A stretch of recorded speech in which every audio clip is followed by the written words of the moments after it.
So, welcome everyone to a very special virtual event. SGCI is pleased to be hosting this evening. What's happening at the Tamarind?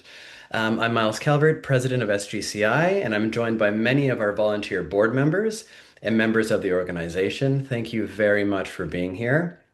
I have a slew of introductions to quickly name before we go through this exciting session. First off, a huge thank you to Catherine and Andy Polk for being here. We reached out to the Polks specifically because of their large knowledge base for all things lithography, not just because they're our literal rock heroes. We're grateful you said yes, and we know you're going to have some spicy and some great comments to make as we learn this evening. We'll be dropping your socials as well in the chat, but we all know who you are already, but they'll be there anyhow. To the Tamarind crew, SGCI is simply thrilled to have you as colleagues and continued supporters throughout the years. We're joined by Brandon Gunn, Master Printer and Director of Education, Professor of Practice at UNM, Ava Lipton Ormond, Program Administrator, and Diana Gaston, Director of the Tamarind. So our format for this evening is to listen, learn, and then ask. I was fortunate enough to have a great conversation with Diana about the new direction of the Tamarind and how it's heading, where it's going, some exciting announcements, and I knew our membership would want to hear it firsthand, which has led to the event tonight. So let's get the news and then jump in at the end. Please use the chat feature with any questions you might have, and we will get to them. Polks, please chime in as needed, anytime you wish. Again, thank you all for your time this evening, and I'd love to pass it over to Diana. And I'll get your slides up. Um, Thank you so much, Miles, and the whole SGCI team for inviting us to speak about some of our expanded programming at Tamarind. It's so heartening to see this incredible print community joining us. So the program that we're going to be talking about tonight is very recently formulated. It builds on a very long history of Tamarind's printer training program. And this is really the first kind of public venue for our opportunity to speak about it. So thank you for letting us use you as our test case. So we welcome your questions, obviously.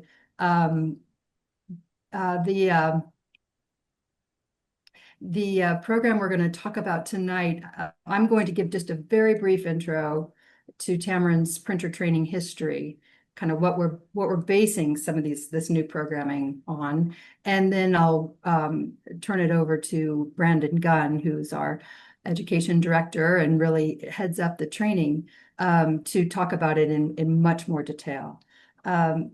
So the expanded printer training program, as I mentioned, builds on a very long history and lots of data that we've accumulated over our 65-year history of training printers to go out into the professional world. What we're going to be talking about is how we've arrived at this point of expanding our printer training program and opportunities here at Tamarind. This program was developed. It's very much of a team effort. You know, we specialize in collaborative printmaking, and that extends to everything that we do. So this program was developed by our two master printers, Brandon Gunn and Valkyrie Remling, who's our workshop manager and oversees the professional printing program. It allows for more specialized training for both beginners and very advanced participants. It allows for a more accessible program, hoping to diversify our audience and just explore the possibilities of the medium with a much more diverse audience.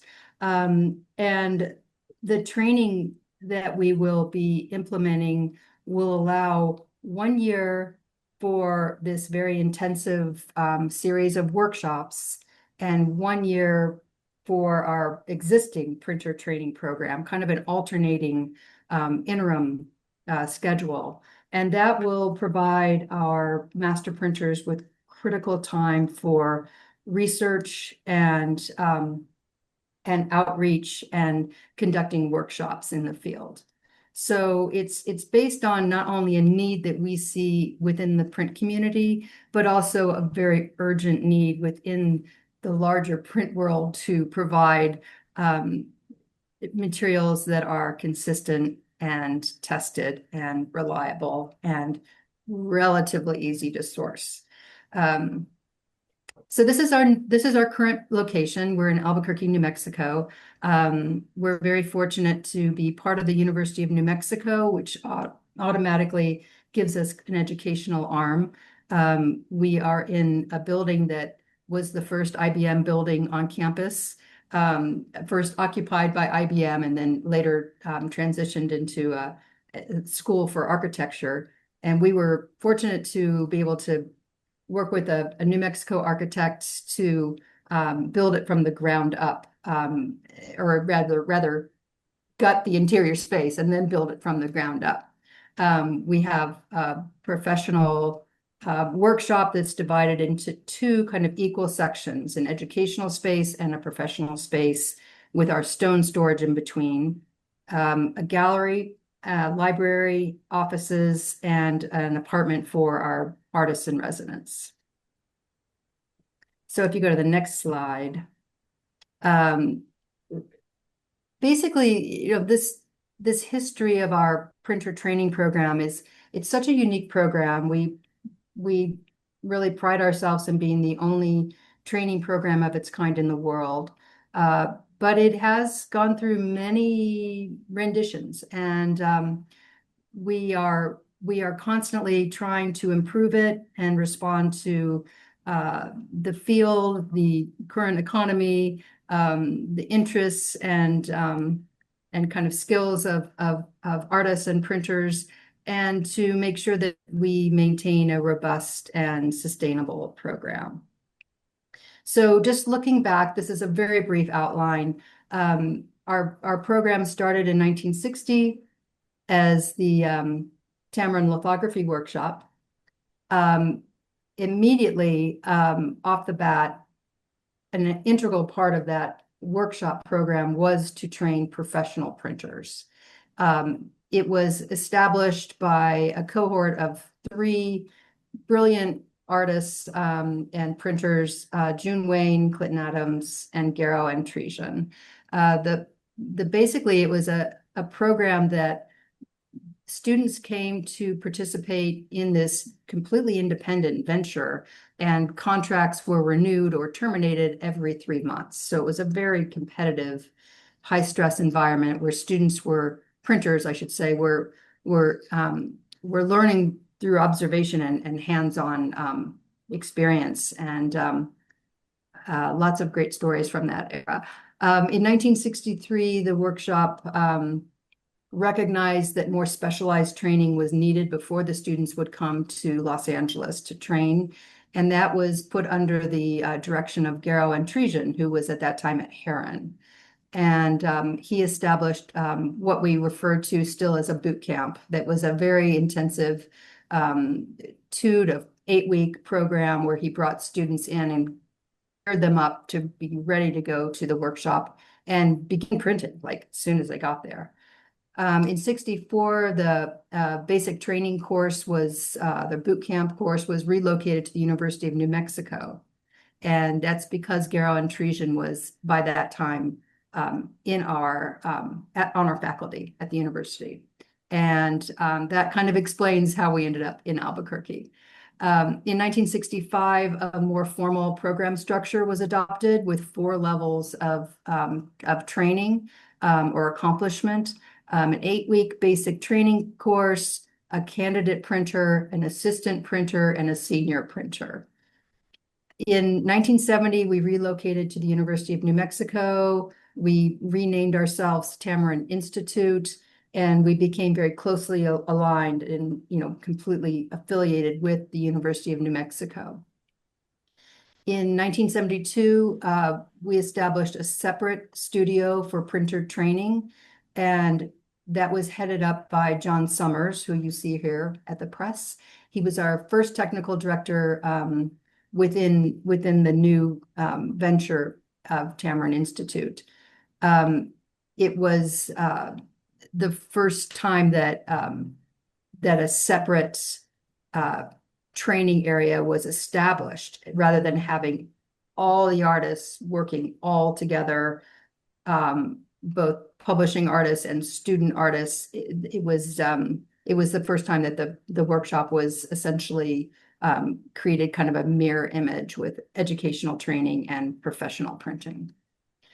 In 74, the printer training program was restructured to a 2-year internship. And that's fairly critical because at that point, additional courses in print history and workshop management were added. And that is a program that we continue today. We don't have a 2-year internship, but we have a 1-year program. In 1977, the program was redesigned to allow as many as 8 students to participate. And that's still our maximum. It's really dictated by the existing workshop space that we have and the level of intense one-on-one training that Brandon is offering.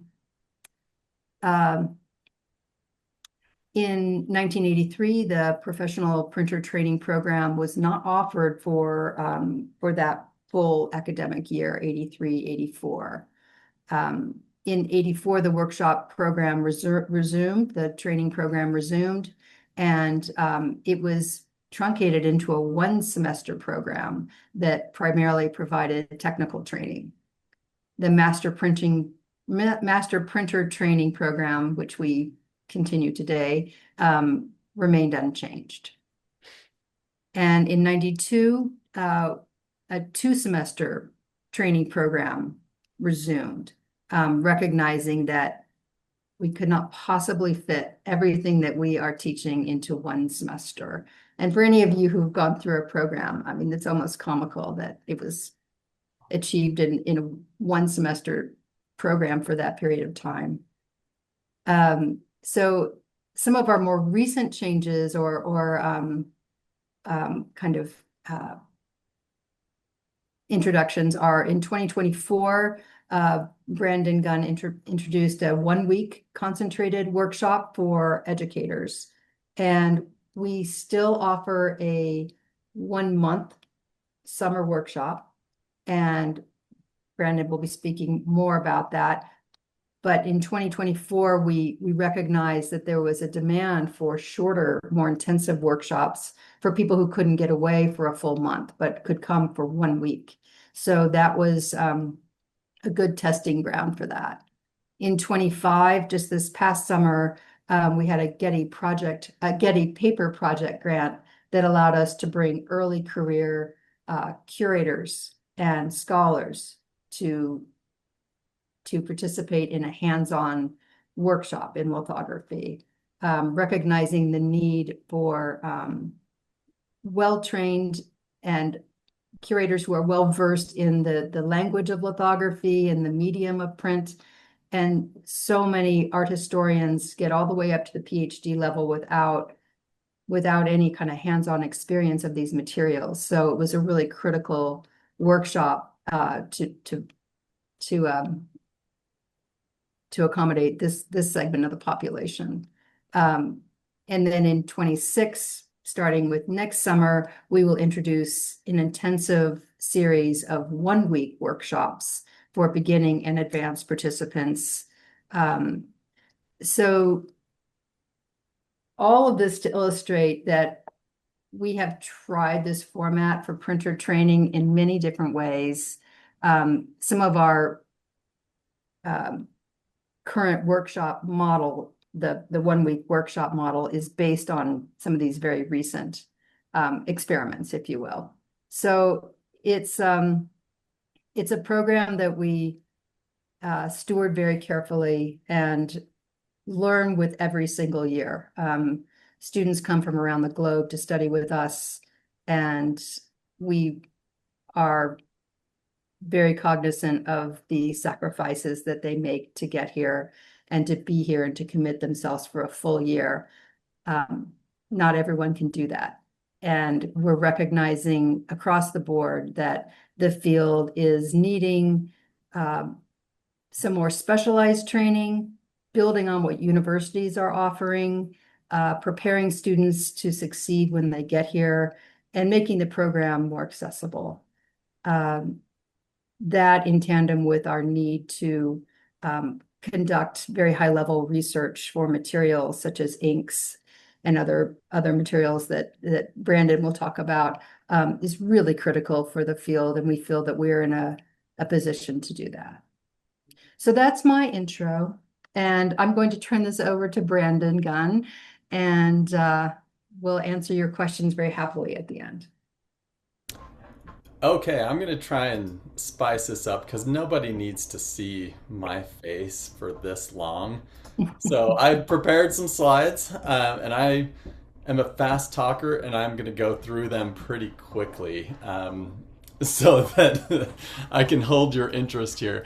Um, so I just wanted to start out by saying, Tamarind has been long been recognized.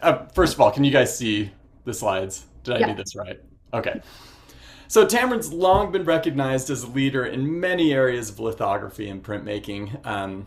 We've always been dedicated, like Diana said, to providing the best training possible for future master printers and educators and lithographers from around the world. Beginning in LA, we were working as the Tamarind Lithography Workshop with printers and artists together to redefine lithography in a new era. June Wayne's vision for the future of lithography was a strong printmaking community supported by well-trained printers, qualified master printers, and bolstered by artists that could push the medium to its limits and produce significant works of art that an art market would respond in kind to and want to collect for the unique qualities that print had to offer. So we've always been working to train printers and artists and educators. Over the years, this has taken different forms. Lots of different and diverse artists have come through Tamarind. Lots of diverse printers have come through Tamarind. And we have learned a lot from each other over the years. This has manifested itself in different ways. We published a book twice with updates to materials and techniques and methodologies and learning modalities. The form of the training program, like Diana said, has changed to provide stronger foundations in the essential skills without sacrificing practical application of those skills. Tamarind, over the years, relocated not once but two times from LA to Albuquerque, and then Albuquerque next to the frontier to also next to the frontier. We moved a whole block to update our facilities and the workshop. We're constantly experimenting and innovating and trying new things, trying to learn from the community and trying to give back however we can. We've made books, we've made movies, we've published manuals, we've made videos, we've published magazines and lots of other stuff, maybe some more successful than others. We've collaborated in building presses with Takich. We collaborated recently in making inks with Cranfield Colors in the UK. We've made graining machines, rollers, you name it. We've kind of have our finger in a lot of pies at this point. Testing materials, we test and retest numerous variants of plates, chemistry, ink, processes, all kinds of things. Every aluminum plate that goes out of Takich comes from a spool of aluminum that we tested in our shop first to make sure that we don't recreate problems that we've had in the past. We make crayons and redefine language and business strategies and learning modalities and define record keeping practices. We do a lot of stuff. But the point is that we're constantly trying to develop and redevelop new strategies and business practices to try and fill the numerous roles that we feel like we need to in the community of printmakers. And the community of printmakers, for a long time, we focused on training master printers. But the community is much more than that, as evidenced by the people in this meeting today. We're a community of not just master printers working in collaboration with artists, but teachers and artists and community workshops and galleries and museums and a myriad of other people that are all part and essential to this community and contribute to it. Each of us has an important part to play. Teachers must have a strong understanding of process to hand it down to the next generation. They need to be able to answer questions and make suggestions that get people excited about lithography instead of depressed, which is really easy to do in lithography, especially in beginning lithography. Artists need to be able to break the rules. Oh, look, it's Miles. Artists need to be able to break the rules. They need to push the limits of lithography. Don't like additions? Great. Mess around, experiment with mark making, have fun. Don't worry about if it's repeatable or even if it's controllable sometimes. That's not necessarily the role of the artist. We need artists to break the rules. We need master printers that are willing to do the same, that are willing to break the rules on behalf of artists, but in a way that's controllable and sustainable and repeatable. A collaboration may be a huge experiment in mark making and innovation for the artist and the printer, but in the end, ultimately, we're looking for something that we can print and sell. Curators need to be able to know the value of the process and how to talk about it with others. Local community shops provide opportunities for education, for interaction, for creation. We all play a valuable role in a healthy print community. And without one piece, we become really weak, I think, as a print community. We have long had, like I said, an emphasis on training master printers. But today, we need so much more than that. We need more than the 8 master printers that I can send out into the world. We need more than the participants in one summer workshop that I can provide every summer. We have an opportunity right now to recalibrate, to match the needs of the community. So we've always offered the printer training program. That's our year-long program focused on training future master printers and equipping them with the skills and the knowledge and the experience, everything that we can pack into 1 year, which is a lot. I think my students right now are on project number 10 and they're tired, right? But we can fit a lot into a year, but it doesn't quite do it. We've also, for as long as I've known, offered a 1 year or a 1 month, summer workshop with a focus on teachers and artists, giving them a chance to experience Tamarind's workshop and methodologies with the hopes of them returning home both more knowledgeable and hopefully more invigorated. Recently, we started hosting a 1-week workshop, like Diana said a couple years ago, hoping to give people a quick dive into stone or plate lithography with an eye toward accessibility and a sensitivity to the cost and time demands that many of us are under and can't escape for a month, for example. So seeing a need in the community, we're trying to respond to that with some of the changes that Diana announced to our program. We're trying to be conscious of what you need out in the field and what all of us need in the workshop. We need artists, we need educators, we need people that love to print for others, and we need curators that understand that and are willing to invest in that. So as such, realizing how much people love the workshops and how big of an impact that has on people. When they come in and get good information, and they get a lot of it, they start to fill up notebooks and they get excited.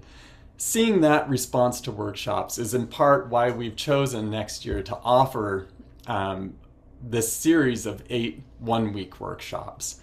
And I'm excited about this. I'm nervous about this. Change is always a little bit nervous, but I am excited for this opportunity to offer the chance for more people to come in and see what we do at Tamarind, to see lithography in an active shop that you can be a part of, and to be able to come in and participate in that kind of shop.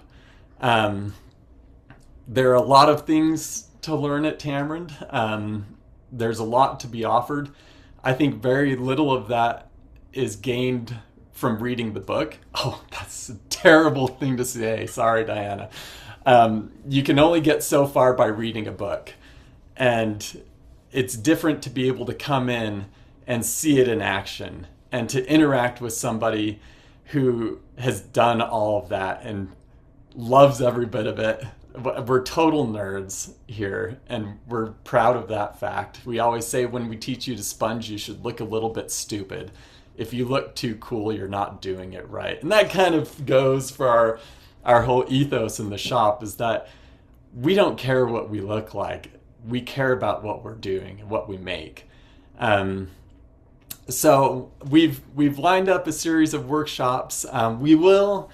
It's important to say that at this point, nothing that we do right now is changing. Just the timing of it is changing. So we'll still have our 1 month long summer workshop. I think it's important to be able to dive into that 1 month experience, but that's hard to get away for. It costs a decent amount of money.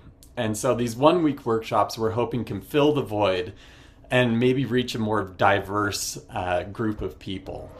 So we have different topics beginning next fall in 2026. We'll start with aluminum plate lithography, just get that experience on ball-grained aluminum plates. And then lithography for artists. This is going to be exciting for me. I don't usually get to teach a class like this, one where we get to experiment more with the process and play and really learn how to counter etch and do additions and deletions and have fun creating imagery. I'm such a technical teacher in the printer training program sometimes, especially in this first semester. This is a really exciting workshop for me to just have fun with the process again and enjoy it. Teaching strategies. So being able to cover some of those ways in a hands-on way of getting students excited about the process and being able to be successful in the process. Stone lithography, just a basic intro course into stone and the chemistry and the materials and processing and being successful at that. The art of collaboration, if you're interested in working with others, coming in and talking about successful strategies for how to manage a project and to keep notes and documentation so that you can, like us, proof something today and then come back next year and print the edition, which is often our schedule. A curator's workshop, which, like Diana said, has been such an important workshop for us. I had the opportunity to have curators in the shop from the Getty and MoMA and Parsons and the New York Library and the Met. And every time I'm surprised at how excited they are and how much they learn and how much interaction I've had with them afterward. Because of what they learned in the workshop and how excited they get. Touche wash on stone. I know a lot of people are scared about touche washes, so I decided this was a good one to put in. Being able to successfully etch and roll up and stabilize touche washes. Photo plate, being able to use photo plates and integrate them into a workshop. This is a great one. This and the aluminum plate workshop is a great one for people that have access to maybe an intaglio studio but not a litho studio, but would like to maybe introduce litho into the curriculum. And I recently went to Italy and helped a school there to learn how to use photo plates in place of paper lithography or polyester plate lithography. They learned how to do photo plate lithography and were so excited at the possibility of better resolution and better stability. And another aluminum plate workshop at the end of this one. So the 4-week one and then a 1-week one. And I plan to keep doing workshops like this, but to keep rotating the topics as well. There's so many fun topics to do. Acid tints, sheen collé, not reversals. No one should ever do a reversal in public. That you should hold on to that and do it in private. But so many fun topics that we could cover in these workshops. So I hope that these are as exciting to people as they are to me. These workshops, both are shorter, and basically we cut the cost to accommodate that. So our regular 4-week workshop is $2,000 for the fee plus whatever materials you use.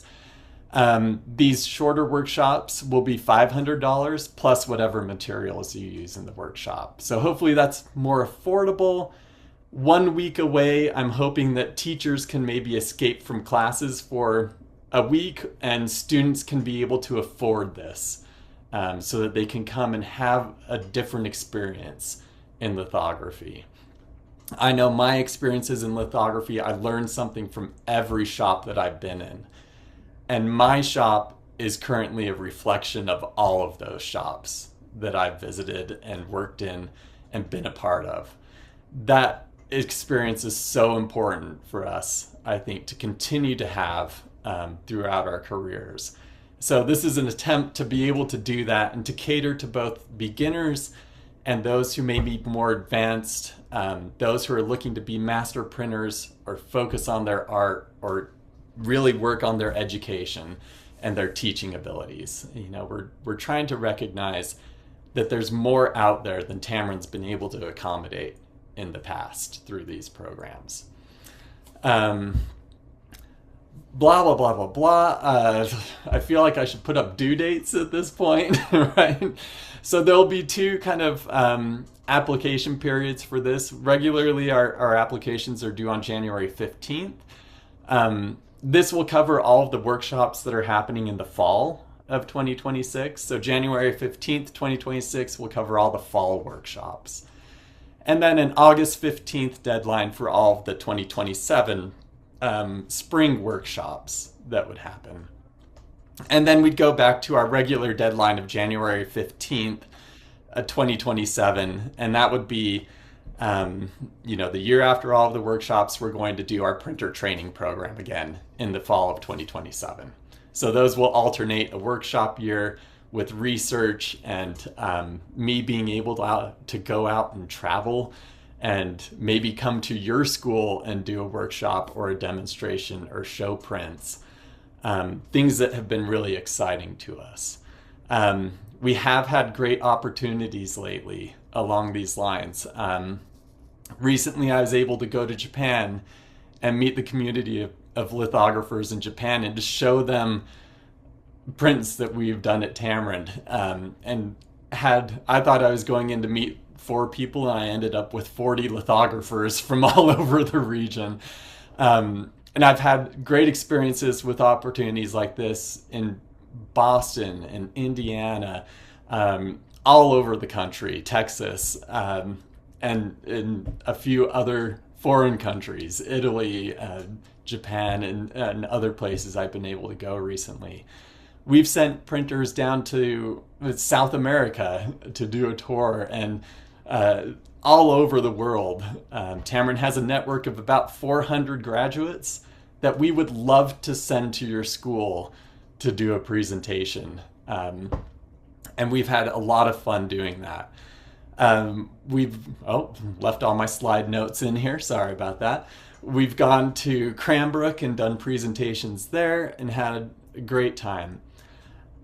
The year that I'm teaching workshops is also a year that I get to do research. So recently I went to Cranfield in the UK And we worked to develop the new line of blacks that just came out. With not being able to get shop mix black from Graphic Chemical, I panicked. I've already used, what are we, 6 weeks into the semester? And I think I've used 6 cans of black ink already, just on the shop mix side, plus the Sennefelders, plus the loose that I've used. We were praying for you, Brandon.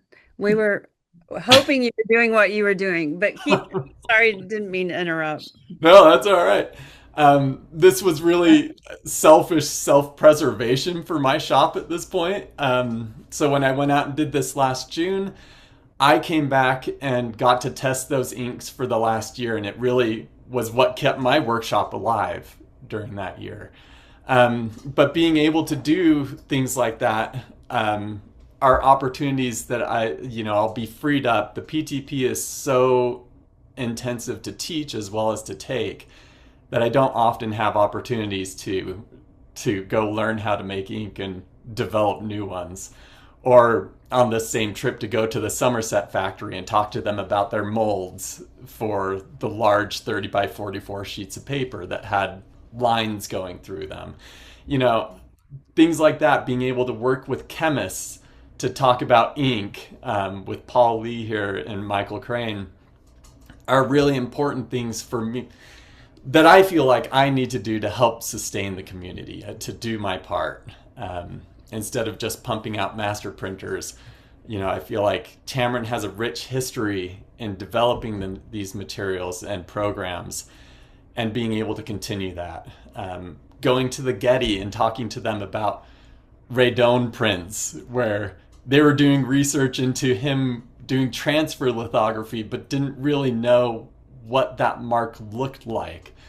And being able to point that out to them and say, hey, if you'd like to see it, I have a printer in the area that could do a transfer litho with you, so that you can then incorporate that into your exhibition of these radones.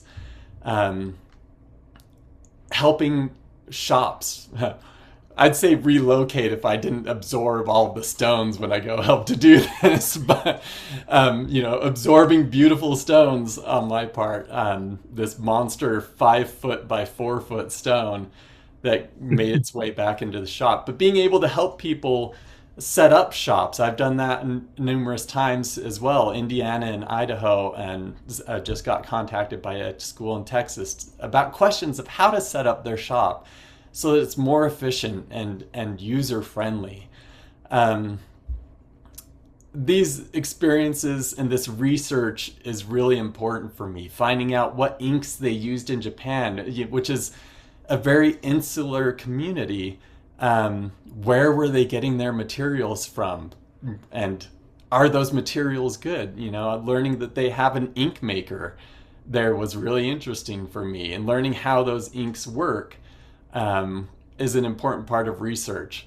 And meeting master printers, Satoru Itazu, for example, where we could exchange and learn from each other ways that we're working in different spaces, in different communities, and different cultures, and have that information exchange. These are all things that are going to be a part of my research and workshops that happen in the years in between, that all come back into my workshops here at Tamarind, which I feel like are both extremely messy all the time because they're in such constant use, but are also top of the line, and a privilege for me to be able to work in. So everything that we learn through these workshops, everything that we learn through the research that we do, comes back into how we run our program and how you learn from us, whether it's through the books and the manuals that we put out or the videos that you see, or coming in and participating in one of these workshops. So I'm going to leave it at that, and hope Catherine and Andrew don't ask me too hard of questions, because I feel like I just talked myself out. So I'll open the floor up to you, Catherine and Andrew, and then after that to answer any questions. Well, you're blowing us away. It's incredible all the things that are going on. Thank you. Thank you for that presentation. Catherine, you got a good spicy question? Well, I was going to ask how much that Ruth Asawa lithograph chair cost, but I thought that wouldn't be fair to take the time. But That is a spicy question, though. Yeah. it's good. Anyway, I want to say, first of all, a compliment. You know, I've been so fortunate to visit schools, and when I go around, I get so excited when I'm going to be exposed to either a TMP or a P, you know, someone that has worked at Tamarind or learned, and because there's a difference. They know the process. It actually is a sort of an air of confidence and professionalism that I don't always get when they don't have that training.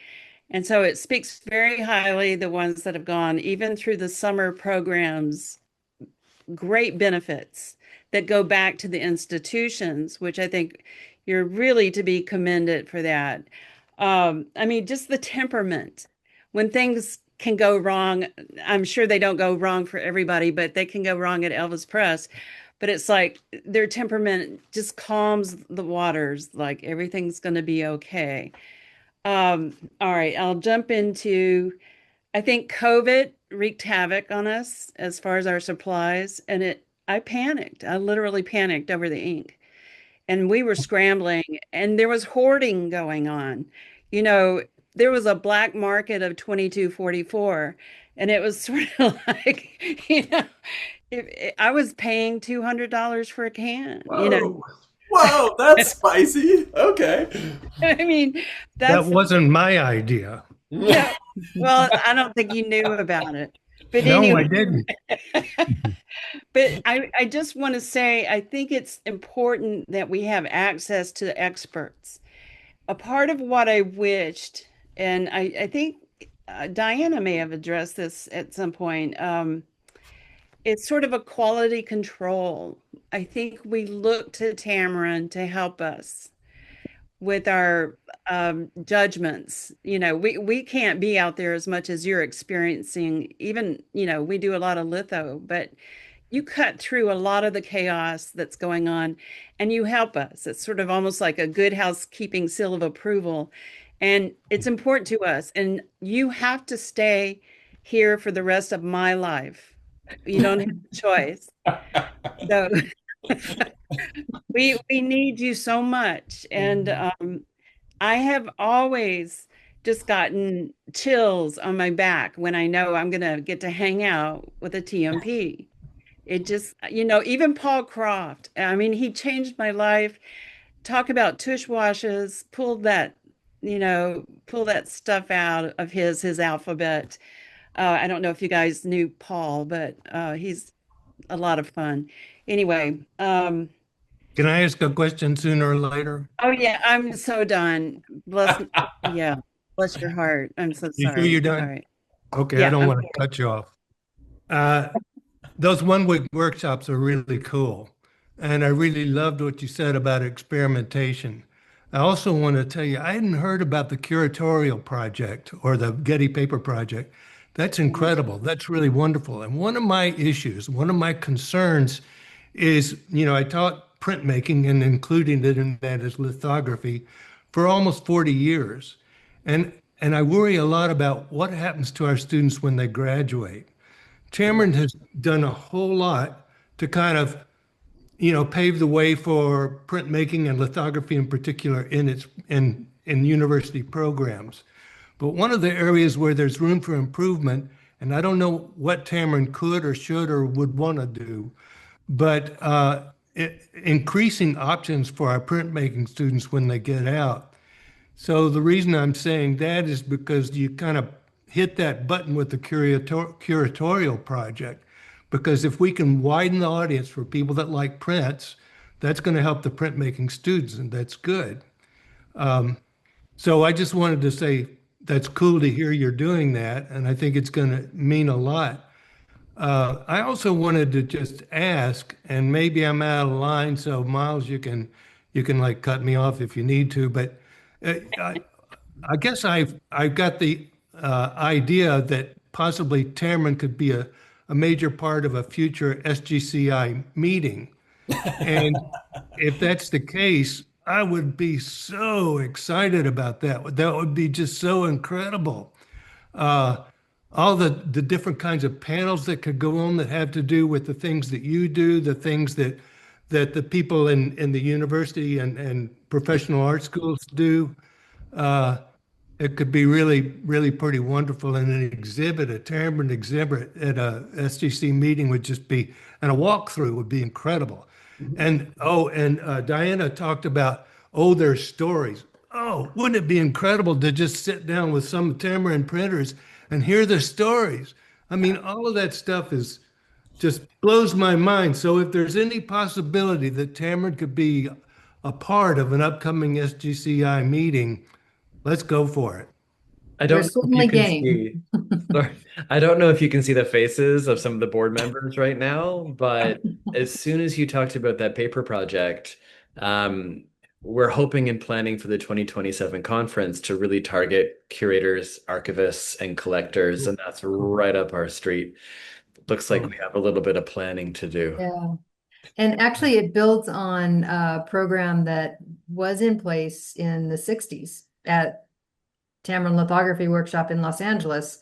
June Wayne, in her very comprehensive way of looking at printmaking and looking at the field, wanted to make sure that collectors and curators were educated in the process. And so there are a lot of, there were a lot of publications about how to handle prints, how to store prints, language terms that are appropriate. And there was, for a period of several decades, an actual curatorial training program that paralleled the printer training program. And I think we desperately need it again in some form. Maybe it's not a full year, but yeah, the outpouring of interest was very interesting. We recognize that there's a major we need need. more print galleries. Yeah, exactly. Yeah. Yeah. And I just want to add on what Diana is saying, because we also really are trying to work with the university in continuing with digitization projects. We have this incredible archive in the Center for Southwest Research. And I think that is, like, in this day and age, that accessibility globally through digital assets and artifacts could then create opportunities for curatorial workshops, even in hybrid manifestations, where those 1 week workshops could just be the seed for continued collaboration. Cool, very cool. Oh, I was I gonna- also, hey, Brandon, Yeah. I gotta say something. Yeah, don't put down books. Back in 19, what was it, 77, I was in a job that didn't have I was at a school that didn't have a litho program, and I didn't really do a lot of litho. And they said, Yeah. can you set up a litho shop? And I said, oh, yeah. Well, if it weren't for this book and the summer leading up to it, I mean, I read this thing and memorized just about every page. It's I love it's that. a good book. I like the new one too, but my favorite is the old one. Yeah. And I- I can't Very diss intriguing. books too much, but I have to say books are no replacement for direct experience either. Right. That's very true. No, Gotta I have really- I both. won't argue with that, but still, I didn't have access to direct experience Yeah, in the book. exactly. I love your bookends, so to speak, of the two editions. I will say that we are working to bring keep the edition in print. So more to follow on that. We are running dangerously low. It's like it's our new crisis. That the Tamarind lithography, the Tamarind Techniques book is close to being out of print. So we are working hard to do a reprint. So we'll be sending out information about that. I remember the Tamarind papers. Yeah. I love the Tamarind I- papers. that was one of my questions. You just, yeah, Yeah. that was Well, one of my so, questions too. Who haven't encountered the Tamarind papers, these were a series of magazines, basically publications that went from the 70s to mid 80s, something like that. You Those used are to be able all to do a search. You could do a those search. yeah, those are all online actually. So if you Google the Tamarind There we go. technical I love all papers, these Whoa. those have all illustrations. been digitized. Those are Yeah. all online through the UNM library, and they're all searchable. Oh, okay. So And you we're can, working to kind of, yeah, as Brandon's saying, we're working to kind of complete that digitization effort with all the research, as Ava mentioned, from 1960 to the present, we've had master printers doing materials research and historic research on lithography. So we are working to make that more available. It definitely started as truly a technical publication, and Clinton Adams, who was the director at that time, was such a great scholar and editor that it became, a very well-rounded publication. But yeah, maybe in some digital form. But I do think that the digitization and the potential for search within those documents will kind of serve some of that need. Link is dropped in the chat, and Thank you. I get like monthly reports from UNM showing how many of these have been downloaded. And seriously, it's like the whole globe. There are always people all over the world. There'll be one or two downloads. So it's kind of fascinating. I'd say another fun thing that we've done lately is, I started making videos to help people out. But as I get international students that come through the program, I have them translating those videos into their native language as much as possible. So some of those videos have Korean subtitles on them or Spanish translations, which is something that we never could do with the book. But it's kind of exciting with, the new technologies that are available to us to be able to offer something along those lines. Cool. Questions? I have a question. Kelly, Brendan- hi. Hello. Brendan, I love this like 1 week intense, like, sharing of knowledge idea. And I like, we've already talked about it, but this idea too of like reaching out to curators and gallerists and kind of getting them to like Yeah. what's happening so that you're like you said, like expanding this field. I'm curious if you are thinking about or planning or have done any research in the same way with like chemists or people who are more involved in materials.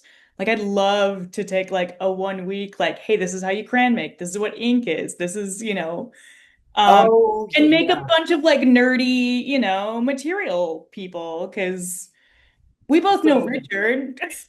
Yeah, sorry, Kelly, that I didn't get to train you, but we're all nerds here at Of Tamarind. So course. whenever you take a workshop from me, you get the chemistry lecture, Okay. you get the rockin' diagram. In the full PTP, we make crayons, and my students all do research papers. So last year, one of the students from Australia, which always is in a materials crisis, did research learning how to make her own crayons with common materials. Andy, I think you gave some advice to her on that, so that she could go home and make crayons and supply a market, essentially. Nice. We're complete nerds. If you come to the building, I promise that you won't be able to contain me. You'll probably be bored to death, maybe to tears, by me droning on about chemistry and inks and crayons and all kinds of stuff. But are you partnering with chemists at all, Brandon? Are you kind of So I doing did. it the I did formal when way? I went up to Cranfield. I worked directly with their chemist for 2 weeks. We got really nerdy. We went through 120 some odd recipes for the inks. 60 of them happened before I got there. 60 or 80 of them got made before I was there. We went through about 30 or 40 while I was there. And it was great. Like I had great conversations with them on the theoretical side and me on the practical side of making inks. So yes, we have great access to specialists. I I know the people at the Somerset factory. I know the people at Cranfield and Hanco. We have a lot of conversations. Obviously, Takich, we're constantly harping on them. I feel like at least I go down about once a week to Takich for something or other. So yeah, and if that is something of interest, other than coming and just touching on it, I'd love to offer a 1 week of crayon making or 1 week of chemistry in a practical way. So yeah, totally agree with you. Just a quick question, and that is about crayon making. Molds, making the mold for the crayon is the hardest part. Absolutely. Boy, I would love it if someone would start marketing some aluminum molds for crayons. Yeah, that'd be fun. We'll talk to our contact in Australia. Yeah. Well, and I told my student from Australia, like, it's easy to make crayons. It's hard to make good crayons. Crayons that actually have the right shape. We made some wonderful Lego crayons in the summer workshop this year. They're absolutely useless, but they look pretty, I mean, Richard Rapaski makes a lot of things. He's very resourceful with arbing. I don't. Yeah. And I think he was a printer training. Yeah. Yep. He was Yep. my area. And Richard, I remember Joseph Duva came up with a lot of cool toner crayons and things like that he learned from Nick Siminoff. And isn't Dwight Pogue also one of the TMPs? I'm not sure. And but a lot of the SGC members are getting very resourceful, and COVID did that to us. Right. We had to figure things out for ourselves. But I'm so grateful about Cranfield. Thank you. Yeah, And and John, if you want to come and be nerdy, like, Well, I'll teach you everything you want to know about litho, but I mark additions, so I make the leather rollers, I make trilobite touche, and please don't spam me with your hate mail now. and But yeah, and John Richard Dries- and I have a side text thread that we just like shoot stupid ideas around on. Sorry, Ava, go ahead. John Driesbach has a question for you. Oh, yeah. Sorry, John, I saw that. The varnishes used in inks, there's debate about that, and I haven't gotten clear answers on that. I know I can tell you some things about that Hanco, we surmise that some of theirs has changed to a soy base instead of maybe linseed oil, but I can't confirm that with Hanco. I know with Cranfield that it's all still linseed oil. There's nothing fancy going on there. Different inks, though, are made up of different components. Linseed oil or soy is usually the base of the ink in terms of providing the body and adding the fatty acids that we need for litho. But there are also, at times, for different pigments, additives that have to be put in, waxes to stabilize it, or deoxidizers to keep it from oxidizing too quickly, mag to stiffen it up, things like that. And some pigments do better than others in that mix. So yeah, I've seen the precipitation too. I've seen poorly ground pigments over the years that I swore off certain pigments because I was just noticing they were not grinding them well. Mallory Blue's on my hit list. Love the color, but man, it was just, I'd print a flat and I'd get a constellation of pigment. that Hanco Mallory, Uh-huh. I love the color. You're absolutely right. Hit list, right? I won't even put it as a toner into another ink anymore. So, Brandon, a few years ago, at my request, you sent me a load of papers about the light fastness of different pigments. right. Your work with, and it was a little overwhelming, I'm sorry to say. But, Sorry. I mean, I'm not a chemist. But anyway, to the Cranfield inks, is that an issue that you're thinking about, how light fast the pigments are? So with the blacks that I developed with them, the light fastness is a carbon black, so it's a very stable ink. You always have to watch out on slow drying inks with oxidation, right? To make sure that the oils can absorb into the paper and take the pigment with it, instead of with stiff inks drying on the surface and making the oil slick bronzing look. Light fastness, though, a lot of the manufacturers are really good at light fastness now. So you probably noticed Hanko a few years ago dropped half of their line and just went to the master palette, and then dropped the term master palette altogether, as they kind of shuffled off their less light fast colors and focused on just light fast colors. So a lot of the ink cut makers are very cognizant of which pigments are light fast and which aren't. And Cranfield, I think, will actually publish that on the can itself, if I remember right. If not on their website, they definitely have all that information. In fact, you can see the pigments that they're using in those inks on their website if you'd like to. What about 1075? Is it replaced? 1075 is now 5601. I feel like I need to go to the shop and look. This might not be for everybody to talk about, but it sure is helpful. Yeah, there's another stiff trans base that Hanko makes. They just redid all their numbers, and I can't remember the number for it off the top of my head because I usually just go to Tackage and like, did you ever watch Supermarket Sweep and they're just like shoving things in the cart? That's me at Tackage. Well, we know that. We know that about you. Sorry. You and Michael Barnes. Guilty. No, I think I'm going to quit talking so more people from the group can ask questions. Yeah. So there was a question about what the application for the 4-week or any of the workshops looks like. It's all pretty much the same for the workshops. It will be on our website under education. You'll see a workshops link. And there's a basic kind of form with your critical information, name being the first thing, right? And your background. It will ask for a short letter of intent of why you would like to come study at Tamarind, what you hope to learn and what you'll take back with you type of thing. And then 20 slides.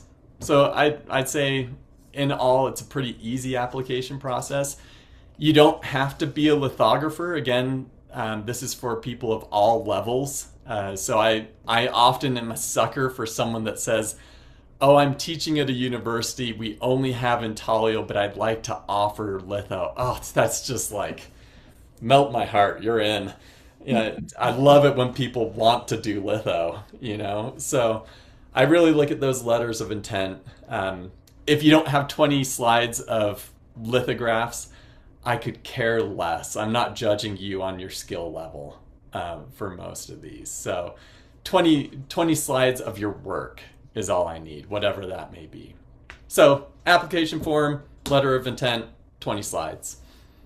And you can submit all those digitally if you want, or you can email them, or I suppose you could snail mail them to me. We have an address. It's all Eva there. put the details in the chat for the information. November 3rd, we'll have everything up on the website, applications and descriptions of all of these workshops. And then January 15th is the deadline for the first part of them. And you'll be receiving in the mail, hopefully, all of you, if you don't, let us know, an overview of the program. And then there's a question of if there's an application process or if it's first come, first serve. I do reserve the right to cherry pick. So it's not first come, first serve. I'm going for, areas that I think need it a lot of the times. Since historically, at least, I've only been able to take 8 people a year. I've really tried to invest in areas that need it or people that need it.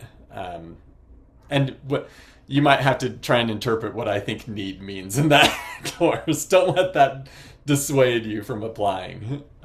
As you can see, my research and my interests run far and wide, which includes spreading litho love. So, Inky litho love. Oh, yeah. Quick question from John in there. Did the transparent base move to a new number as well? Do you know? It did. So both the white and the transparent, in fact, most of Hanko's inks moved to new numbers, but they're usually the same as they were before. They just had a field day renumbering things for fun. Yeah. There's another question. Does the tuition for the workshop include housing? It does not, unfortunately, which was another critical part of this. Housing, meals, you're on your own for those, and transportation as well. Are I'll provide the workshop, I'll provide the info, but unfortunately, I can't provide the housing on that. And then let's see. Great question. Yeah. Old TMPs, Kate, come on. Is there an opportunity for you to get involved with the education program? I'm just going to answer yes. I don't know what that means right now, but yes, please. I'm happy to exploit your talents. I mean, use your talents. Is that Kate Levitt? Who's that? Hi. Hi, Kate. Any other questions that we can answer for you guys? If not, feel free to email us at tamarindeducation@unm.edu. I do periodically check it. Ava has promised to check that more regularly than me. I think I threaten to check it more than I get to check it, since I'm at the press most of the day. But we'll get your questions to Brandon, don't worry. Yeah, usually they come to me by someone else coming and telling me that I got an email. So Right. that It's a works different too. system. Yeah. It's not really digital. So the way I understand it, you're alternating. You've got 1 year of the 1 week workshops, and then you do the printer training program. Yep. That's the plan for the foreseeable future. Yeah. Yeah. Cool. So next year would start the workshops, research, education, outreach, things like that. It's kind of the workshops are one part of it. They're the most visible part. The other part is me being able to continue doing kind of critical research and then outreach. Like I would love to come to your town. I feel like I just entered an infomercial. I'd love to come to your town and teach litho, whatever that may mean. So I have plans to go back to Italy and do a workshop there, and I'm going to try and get back to Japan, but I'd love to go and, get people excited about this wherever that may be. So There was a question from Kelly about the apprentice printer. The apprentice printer program will not change.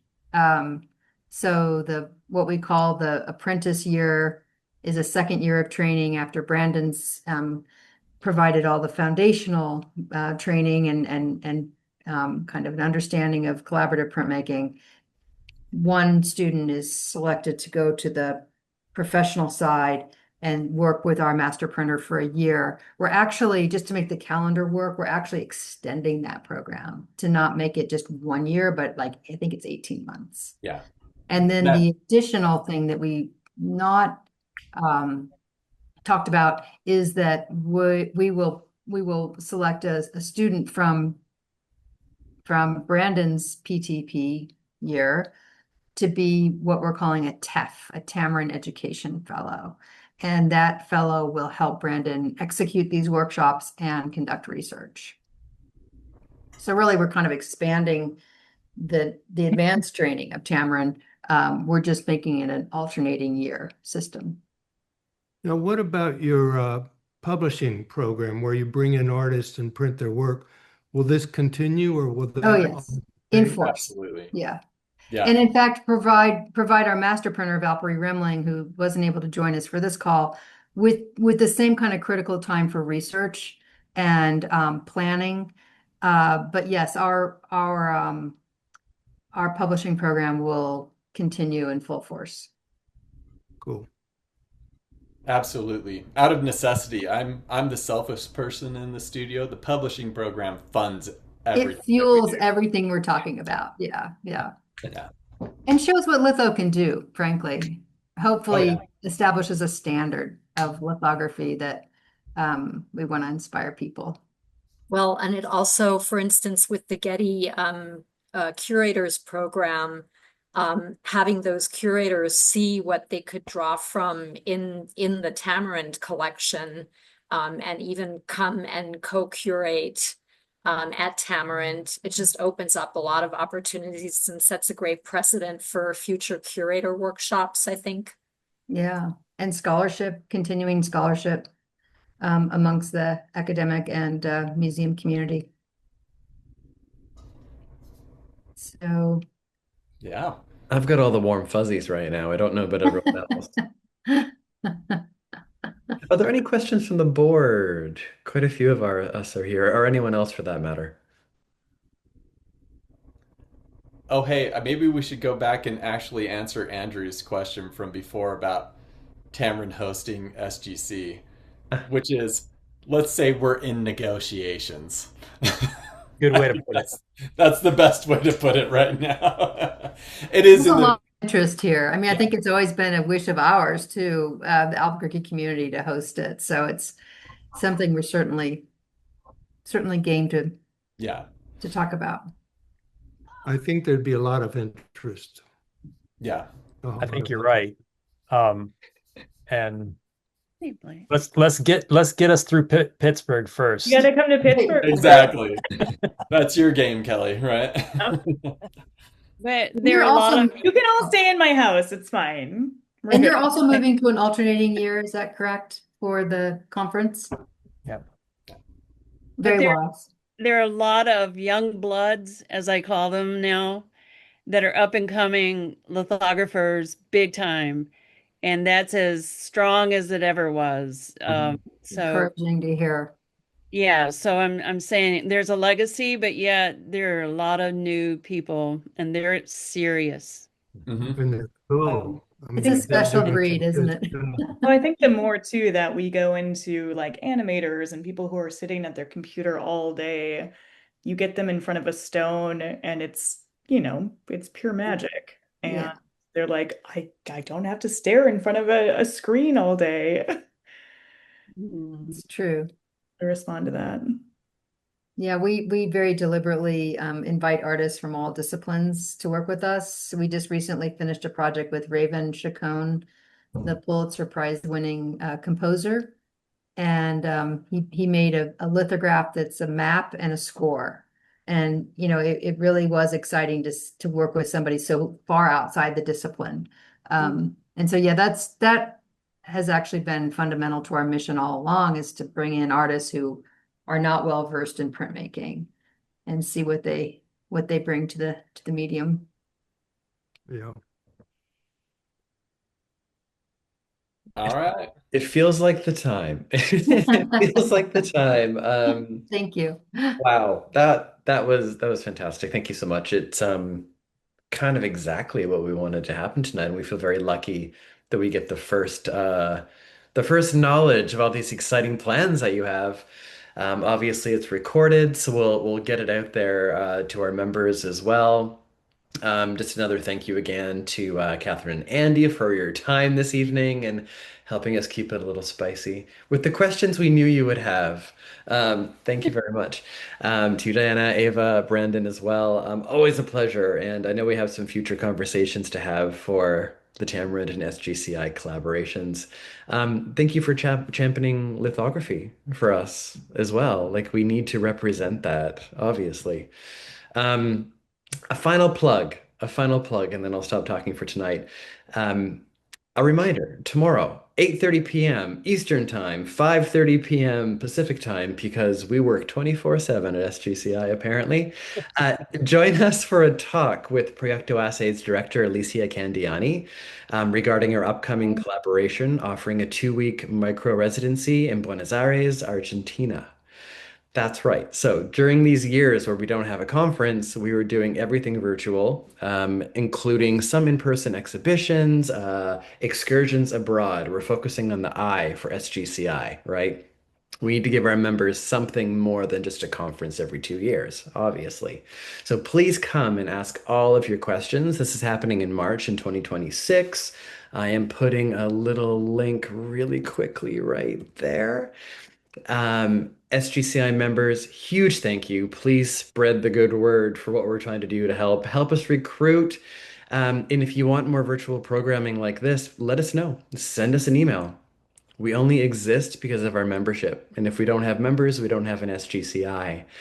Oh, how morbid. I don't want to end on a morbid note, but thank you very much to everyone again for your time, for your generosity, and have a fantastic evening. Thank you so much for the platform. Really appreciate it. Thank you. You guys so much. Thank you.